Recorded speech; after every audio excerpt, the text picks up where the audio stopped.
Let's bring it to real estate and talk about a buyer's market, a seller's market, and a balanced market. If there's a lot of homes on the market and there's abundance of inventory, that we consider a buyer's market. You know, there's too many homes in the market, the buyers can choose which house they want to buy. A balanced market is where the sellers are selling, the buyers are buying, prices are kind of staying in the middle, everybody's happy.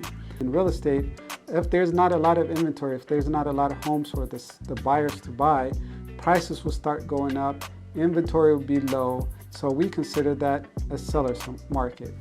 Here in Lynnwood, we're currently at 1.6 month worth of inventory, which we're heading to a balanced market, which is great for a buyer that is looking to buy, have a potential opportunity to buy the home that they want, and the seller still can profit by selling their house. So we're getting to that balanced market, which is great.